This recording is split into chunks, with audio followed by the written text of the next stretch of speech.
Ok, c'est bon. Donc, aujourd'hui, on va voir les implications de structure.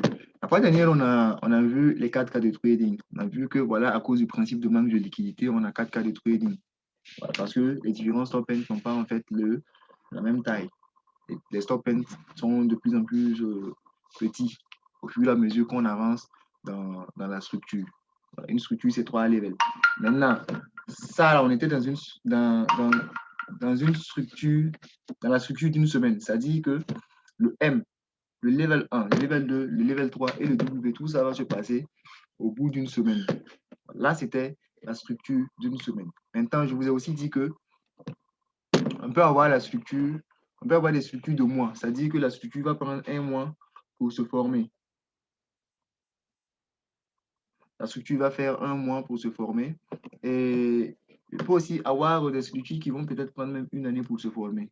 Voilà. Donc, avec tout ça, vous comprenez qu'il y a des structures qui soient en fait dans des structures. Ça veut dire quoi? Si on a des structures de semaines et on a des structures de mois, comme dans le mois, on a des semaines, naturellement, dans la structure du mois, on va forcément avoir des structures de semaines. C'est ce qu'on appelle l'implication de structure. C'est-à-dire que vous allez avoir de grandes structures et dans ces structures-là, vous allez avoir des structures en fait, qui sont à l'intérieur, de façon impliquée. Voilà. En d'autres termes, quand vous partez dans les grands time frames, par exemple, quand vous êtes en D1 et que vous avez une structure là-bas, parce que sur tous les time frames, vous pouvez voir des structures. Des structures que vous soyez en H4, en H1, en D1, en D1 ou bien en W1. Sur tous les time frames, vous pouvez voir des structures. Voilà. Maintenant, quand vous prenez une structure d'un time frame supérieur comme ça, et que vous venez dans le time frame inférieur, naturellement, dans cette structure du time frame supérieur, là, vous allez avoir plusieurs structures en fait qui sont impliquées en fait, plusieurs structures dans cette même structure du time frame inférieur. Mais la règle, c'est quoi? La règle, c'est que, et c'est ce que vous devez retenir d'ailleurs, c'est que quand vous êtes dans c'est qu'un level d'un time frame supérieur correspond en fait à une structure complète dans les time frame inférieurs les plus proches. Ça veut dire quoi? Supposons que nous soyons en D1 comme ça. Et que vous avez cette structure-là dans le time frame de D1. D1 signifie simplement que voilà, chaque bougie prend une journée pour se former. Les bougies japonaises qu'on a vues là. Quand on est en D1, ça signifie simplement que chaque bougie prend une journée pour se former. C'est bon? Voilà. Donc, je pense avoir expliqué comment on appelle, les différents time frames pour ceux qui sont un peu nouveaux. Donc, quand vous prenez un time frame supérieur, quand vous prenez un graphique et que vous allez dans un time frame supérieur, vous voyez le graphique en fait avec moins de détails. Par contre, quand vous venez dans les time frames inférieurs, vous le voyez avec beaucoup plus de détails. Voilà. Quand vous êtes en D1 comme cela, une bougie prend une journée pour se former. Mais quand vous venez en H4, une journée prend 4 heures pour se former. Donc là, en H4, vous allez voir avec beaucoup plus de détails. Donc, l'implication dit quoi? Quand vous êtes en D1 comme cela et que vous avez cette structure complète là, c'est-à-dire vous avez le level 1 ici, le level 2 ici, et puis le level 3 ici. Quand vous prenez un seul level de ce time frame là, dans le time frame inférieur le plus proche de D1, le time frame inférieur le plus proche de D1, c'est quoi? C'est H4.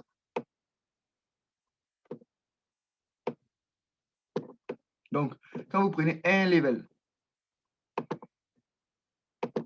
d'un time frame supérieur donne naissance à une structure complète dans le time frame inférieur le plus proche. Le time frame inférieur le plus proche de D1, c'est H4. Donc, quand vous prenez un level de D1, ça va donner naissance à une structure complète. Et une structure complète, c'est 3 levels. C'est bon? C'est-à-dire quand vous prenez le level 2 aussi, lui aussi va donner naissance à une structure complète ici.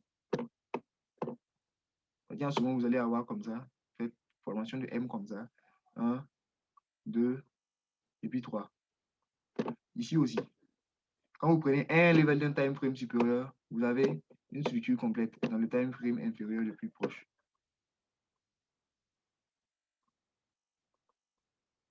Et puis voilà. Là, vous avez ça, tout ça, ça correspond au level 1 de D1. Mais quand vous regardez en H4, ça fait level 1, level 2, level 3. Ça fait 3 levels. Mais ça correspond au level 1 de D1. Ça veut dire que quand vous partez en D1, vous isolez le level 1 de D1 et que vous venez en H4 pour le voir, vous allez voir 3 levels. C'est bon? Donc, tout ça, ça fait level 1 de D1. Ça fait level 2 de D1. Et ça fait tout ça. Tout ça comme ça. Ça fait le level 3 de D1. C'est bon? Est-ce que vous arrivez à comprendre ce principe-là? Le principe là, c'est simplement que quand vous prenez un level d'un time frame supérieur, vous avez une, comment on appelle, une structure complète. C'est-à-dire que vous avez 3 levels dans le time frame inférieur le plus proche. C'est simplement ça. Est-ce que vous arrivez à comprendre ça?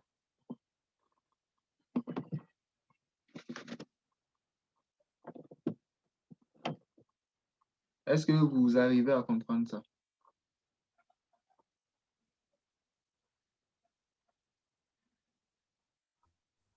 Oui, oui. Au niveau, j'arrive à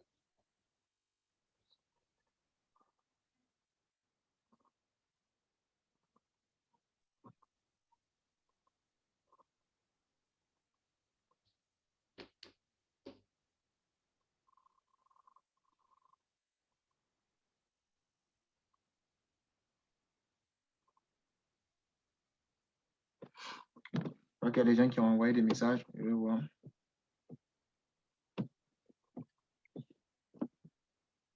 Oui, pareil pour H4 et H1. Le principe, c'est que quand vous prenez un level d'un time frame supérieur et que vous partez dans le time frame inférieur le plus proche, vous allez avoir une structure complète. De D1 à H4, vous avez une structure complète pour chaque level de D1. De H4 à H1 aussi, c'est pareil. De W1 en D1 aussi, c'est pareil. Time frame supérieur et time frame inférieur le plus proche. C'est bon? Là, on va voir beaucoup plus en détail. Oui, c'est OK, c'est OK. Donc, on va voir beaucoup plus en détail. Donc,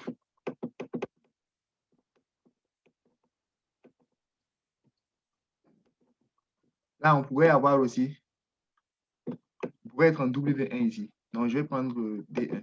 On pourrait être en D1 ici. Donc, déjà, vous comprenez le principe d'analyse maintenant. Ça commence à être de plus en plus clair. Sur comment on analyse. Vous comprenez déjà que notre manière d'analyser, en fait, c'est par anticipation. Par anticipation. Donc, le même principe s'applique même quand on est en D1. Imaginez qu'on soit en D1 comme ça et qu'on a un level 1 comme ça. On a eu le W ici et le M ici. Et puis le level 1. Level 1 comme ça. Ce level 1 là, quand vous venez à H4, il va faire 3 levels. 3 comme ça. 1, 2, 3. Quand vous prenez aussi un level, ce level de H4 là, en H1, il va faire 3 levels. Vous voyez un peu. Et ce level 2 là aussi, il va donner 3 levels ici. Lui là aussi, il va donner 3 levels. Et en ce moment, ça sera le level 1 de DM maintenant qui vient de terminer. Parce que là, les 3 levels de H4 seront terminés. Et maintenant, on part pour le level 2 de D1. Level 2 de D1, lui aussi va faire pareil ici. Ça va donner 3 levels ici. Et chaque level de ces 3 levels va donner 3 levels ici. Donc, un peu, c'est comme si c'était 9 levels. Et aussi, pareil pour le level 3 de D1. Level 3 comme ça. Lui aussi va faire pareil. Donc, le principe d'analyse, vous comprenez déjà. Imaginons qu'on soit en H4 comme ça. Si on est en H4, vous êtes venu en H4 trouver que, voilà, par exemple, le level 1 de H4 est terminé. Et que c'est le level 2 de H4 qui est en train de se faire. Le level 2. Là, c'est le level 1. Maintenant, c'est le 2 là qui est en train de se faire. Qu'est-ce que vous allez faire? Vous venez pour analyser, pour savoir si la journée de demain sera une hausse ou bien ça sera une baisse. C'est ça, en fait, vous venez pour faire. Vous cherchez. Puisque notre principe d'analyse, en fait, c'est ça. C'est comme ça qu'on analyse. Et maintenant, pour info, quand on est en H1 là, quand on est en H1, un level prend une journée pour se faire. quand on est à H1. Mais quand on est à H4, généralement, ça peut prendre autour d'une semaine. Voilà. En D1, ça peut prendre au moins un mois comme ça. Voilà. Maintenant, c'est de l'intraday nous on fait. C'est de l'intraday on fait en fait.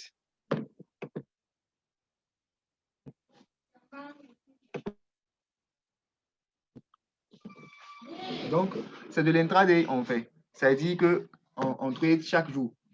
On prend une position sur une paire par jour et puis voilà. On peut laisser une position couler toute la journée, puis le soir on coupe.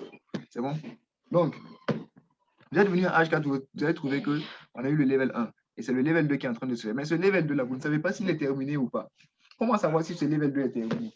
Ce level 2 est terminé si et seulement si il a fait 3 levels en H1. C'est-à-dire dans le time frame inférieur le plus proche, en H1. S'il a fait 3 levels en H1, alors il est terminé. S'il n'a pas fait 3 levels en H1, alors il n'est pas encore terminé. Comprenez un peu. Parce qu'un level de H4 doit donner 3 levels en H1. Donc, si vous venez et que vous voyez qu'il y a un level 2 en H4 qui est en cours, vous allez l'isoler et vous allez partir le regarder en H1. Vous allez venir trouver en H1 que peut-être il a fait. Il a juste fait level 1 comme ça. Ou bien il a fait level 1, level 2. Automatiquement, vous savez que il va forcément faire level 3.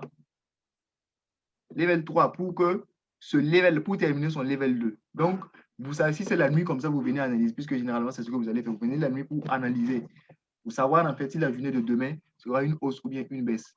Et maintenant, une fois que vous avez su ça, il suffit d'attendre maintenant, de patienter devant votre écran, d'attendre le bon moment pour entrer. C'est simplement ça. Donc, là, vous êtes venu voir qu'il a fait level 1, il a fait level 2, et donc, il reste level 3. Et donc, vous savez que demain, ça, c'est level 3, ça sera le level 3 qu'il va faire. Voyez un peu. Ou bien, vous êtes venu trouver que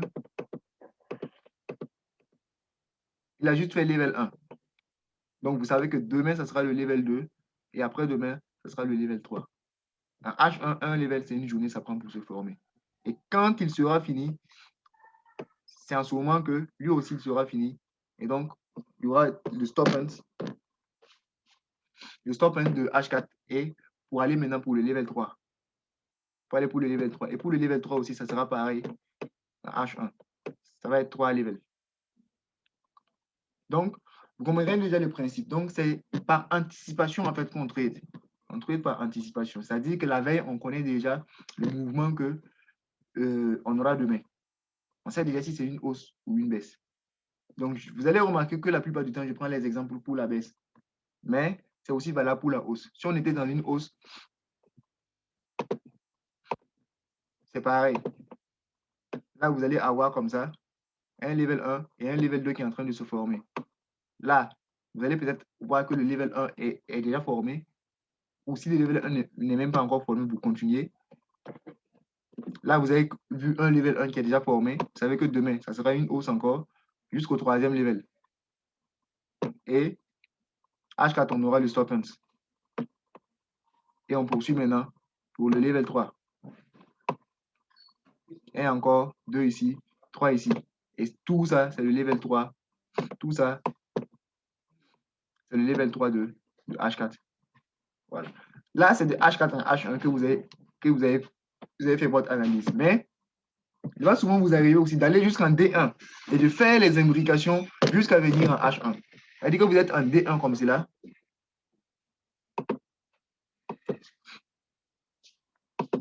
Vous êtes en D1. Vous avez lu level 1 et peut-être level 2 qui est en train de se faire. Ce level 2 là, vous allez l'isoler. Partir voir en H4. Vous allez aller trouver que par exemple, c'est les exemples que je prends. Il a fait level 1, level 2, level 3. Puisque vous savez qu'en D1 ici là, un level de D1 là, ça donne 3 levels en H4. C'est bon? Là, c'est un level de D1, le level 2 de D1 qui est en train de se faire, donc il doit donner 3 levels en H4. Donc, vous avez trouvé qu'il a fait level 1, il a fait level 2 de H4 là, et il est en train de faire level 3. Ce level 3, vous allez l'isoler encore, partir en H4, en H1 maintenant, pour aller voir. Donc, H1, vous avez trouvé qu'il a fait 1, donc il reste 2, 3. Donc, c'est par anticipation en fait, par anticipation. Et vous pourriez aller jusqu'en W1 pour venir en H1. Donc, c'est simplement ça. Est-ce que vous avez des questions? C'est OK. Chaque level prend combien de temps pour sa formation? en fonction du time frame. C'est ce que j'ai dit. Quand vous êtes en H1, un level va prendre une journée pour se former. Maintenant, quand vous êtes en H4, un level de H4 va prendre autour d'une semaine. Voilà. Mais tout ça, c'est juste des choses qui ont l'habitude de se répéter. Mais ça ne veut pas forcément dire qu'à chaque fois, en H4, par exemple, ça va prendre exactement une semaine pour se former. Non. En trading, il n'y a pas ces exactitudes-là. J'attends toujours vos questions.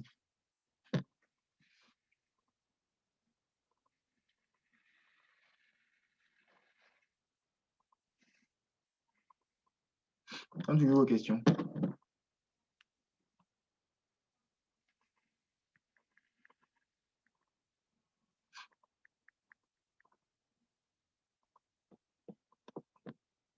Si vous n'avez pas compris et que vous ne posez pas de questions, là.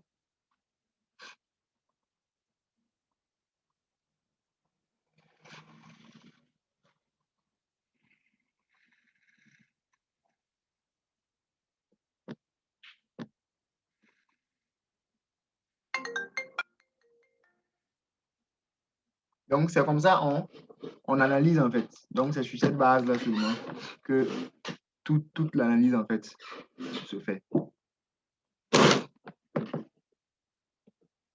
Donc, les cycles, les structures et autres là, ça représente beaucoup. C'est presque 70% même de la stratégie. Si vous avez compris ça, vous avez compris une grande partie. Une grande partie de la stratégie, quoi.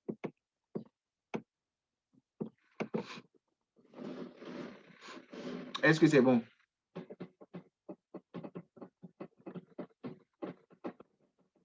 Oui, oui, moi ça va. Ok, super. Donc, maintenant, on va voir un autre point qui est... oui, ça va. Ok. On va voir maintenant les resets. Donc, on a vu que une structure est composée de trois levels et qu'entre les différents levels, il y a les stop points. Ça. Maintenant, on peut avoir une structure sur tous les time frames. D1, W1 en descendant, depuis les grands time jusqu'au petit, jusqu'en H1. C'est bon? Maintenant, quand on est dans les grands time frames, là, quand on est en D1 par exemple, on parle des grands time frames quand on est au minimum en D1. D1 en montant, on parle des grands time frames.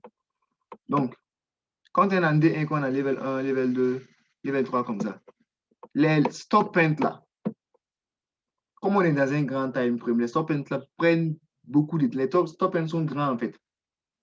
Voyez un peu.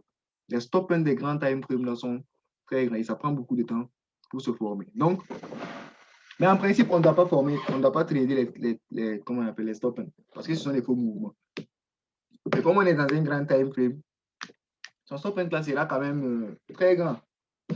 Son stop point sera quand même très grand. Donc, on peut le trader parce qu'il peut prendre même jusqu'à 2 semaines pour se faire. C'est bon? Donc, on peut le trader. Donc, quand vous prenez un stop point de D1 comme ça, là, et que vous descendez en H4 jusqu'en H1, là, vous allez voir qu'il est grand. Et en ce moment, on parle de reset. Ouais. Quand on est au minimum en D1, on ne parle plus de stop point, on parle de reset. Voilà. Et maintenant, le principe de manque de liquidité s'applique ici aussi. De la même manière qu'au niveau comment on appelle, quand on avait commencé à voir les structures et qu'on avait dit que voilà, le stop 1 est, comment on appelle, supérieur au stop 2 qui est supérieur au stop 3, la même chose s'applique ici. Sur tous les time frames, ce sont H4, D1, W1, les stop deviennent de plus en plus petits au fur et à mesure qu'on avance dans la structure. Donc, ici aussi, quand vous allez prendre un stop point ici, lui là par exemple, il ne sera pas de la même taille que lui là. C'est bon? Voilà. Maintenant, quand vous prenez un stop point de D1 comme ça, et que vous venez à H4 là, par exemple, ce stop point là, en H4, il va, donc avec l'immigration, on va avoir level 1, level 2, level 3. Ce stop point là, en H1 là, et comme on appelle en H4 là, H4 ici,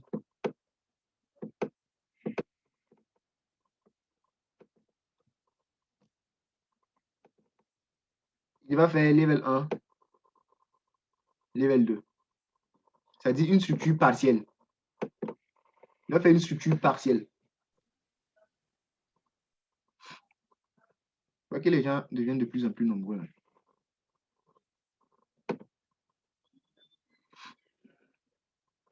Ou bien tous ceux qui étaient en présentiel, là, se sont retrouvés ici. Donc, il a fait une structure partielle de 2 levels. Vous voyez un peu. Là, c'est un stop and de D1. Mais il est considéré comme un reset quand on est en H4. Parce qu'il donne une structure partielle. Et cette structure partielle-là, on peut la trader en fait.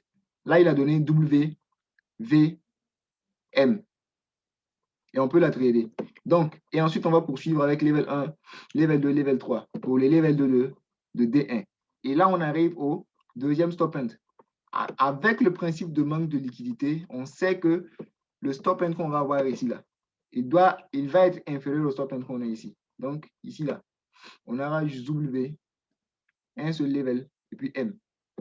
Un seul level ici, et puis M. C'est bon? Et on poursuit pour faire le level 3. 1, 2, 3. Pour faire le level 3 de D1. C'est bon? Maintenant, vous êtes peut-être en train de vous poser la question, ce level 1 et puis ce level 2 de H4 là, est-ce que l'imbrication de structure est respectée? Est respectée, comme on appelle en H1. Oui, c'est respecté. Parce que quand vous prenez, malgré que c'est un reset là, bien que ce soit un reset, quand vous prenez un level ici, un level du reset là, en H1, vous allez avoir 3 levels. Ça dit que vous allez trader les 3 levels là-bas. Trader aussi son level 2, qui va donner 3 levels aussi. 1, 2, et puis 3, comme ça. Voyez un peu. Ici, c'est juste un level. On a WM, un level. Donc, il va donner 3 levels ici. 1, 2, 3 ici. Donc, c'est ça en fait les resets. C'est juste les stop des grands time frames.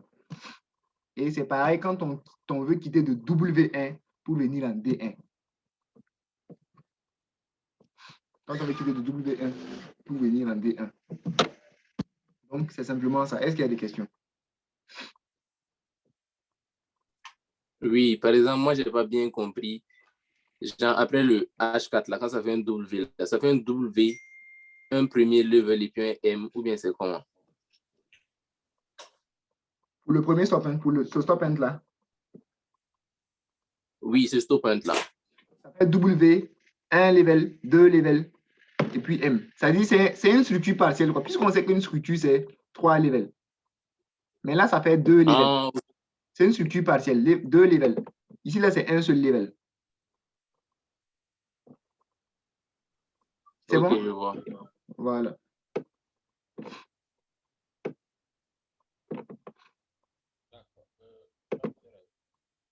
Est-ce qu'il y a d'autres questions? Bonsoir. Vous m'entendez? Non.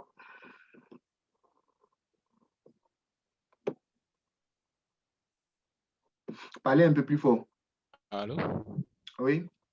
Oui, j'avais une question là. Oui? Et par rapport au reset là, Oui?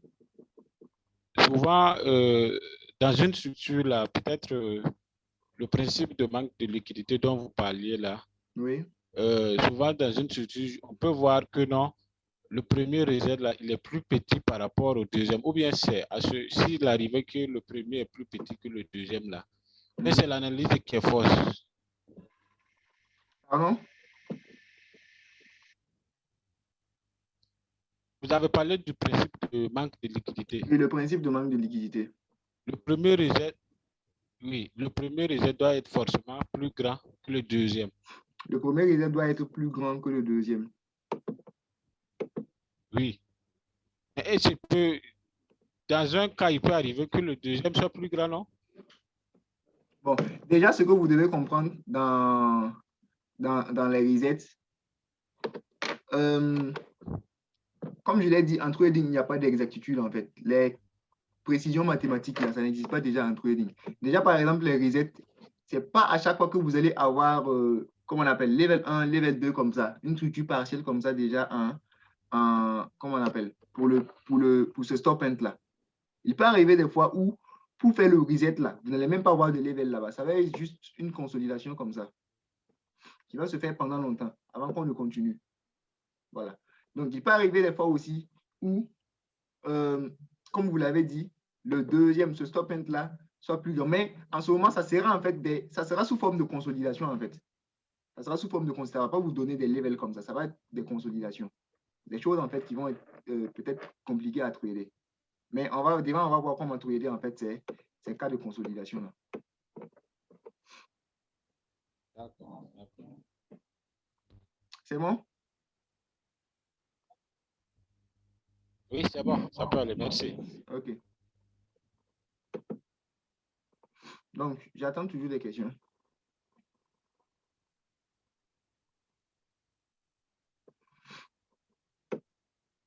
Donc, quand on va arriver dans la phase du coaching, on va voir tous ces éléments-là en pratique. Mais déjà, vous devez retenir tout ce qu'on voit dans la partie théorique. Ok, maintenant, une question. Moi, je vois que, est-ce que, par exemple, sur le graphique, là, je sais que ça ne doit pas être tellement bien dessiné comme ça chaque fois. Bien sûr que non. Souvent, c'est collé. Souvent quoi?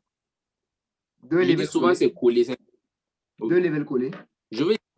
Oui. Oui, ça peut arriver. Mais vous allez voir il y aura puisqu'il y a plusieurs éléments, en fait, on va voir le TDI devant. Tout ça va vous aider, en fait. Okay. Puisqu'avec le principe de manque de liquidité, il peut arriver que le stop and là est vraiment petit. Donc, on va voir tout ça devant. Donc, là, on vient de finir avec la phase de l'analyse graphique. On va rentrer maintenant dans la partie des indicateurs. On va voir les différents indicateurs qu'on va utiliser, à savoir les moyennes mobiles, le TDI. On va voir SM Work Time. SM Work Time, c'est l'outil qu'on utilise pour voir les différentes sessions. On va voir les moyennes mobiles, SM Work Time, le TDI. Et puis l'ADR. L'ADR, on a vaguement parlé de ça en haut, dans les 4 cas de trading. Donc, il y a plusieurs éléments, des outils qu'on va voir qui vont nous aider dans l'analyse. Déjà, vous ne devez pas vous attendre à ce que... Là, c'est moi, je dessine à la main. Donc, je dessine clairement comme je veux. Mais le graphique ne va pas vous dessiner les choses comme ça. Sur le graphique, ça va être un peu plus... ça va être difficile à voir. C'est pourquoi ça va vous demander beaucoup d'entraînement pour pouvoir repérer les levels et autres. Déjà qu'on a vu ça, vous pouvez vous entraîner à repérer les levels. Mais quand on va finir toute cette phase théorique-là, je vais vous donner des exercices que vous allez... les exercices dans lesquels vous allez repérer des levels, repérer des resets, repérer les différents cas de trading, etc. Et à la fin, maintenant, pouvoir mettre tout ça ensemble pour pouvoir faire une bonne analyse. Donc, à partir de demain, on va commencer à voir les indicateurs, c'est-à-dire l'ADR, puis le TDI, etc. C'est bon? Est-ce qu'il y a des gens qui ne comprennent pas grand-chose de ce qu'on dit là?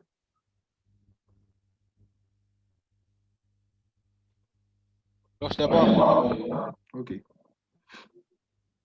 Dans tous les cas, il y a les cours que je vous ai envoyés. Je suis sûr que certains ont déjà fini avec tout ça parce qu'ils ont regardé toutes les vidéos que j'ai mis dans le groupe. Si vous n'avez pas encore regardé ces vidéos, je vous conseille vivement d'aller le télécharger et puis le regarder. C'est un seul fichier, mais il y a environ 7 vidéos, je crois, à l'intérieur. Si vous regardez, vous allez prendre de l'avance et quand vous allez venir sur ce Zoom ici, ça sera un peu comme une répétition. Et en plus, quand vous allez regarder, vous allez pouvoir préparer des questions. Et là, quand on va voir ça ici, quand on va venir voir ça ici, vous allez pouvoir poser vos questions.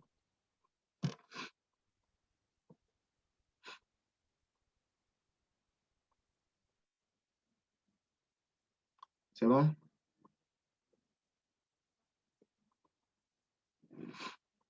D'accord. Si c'est bon sur tout le monde, je pense qu'on va se dire au revoir et à demain.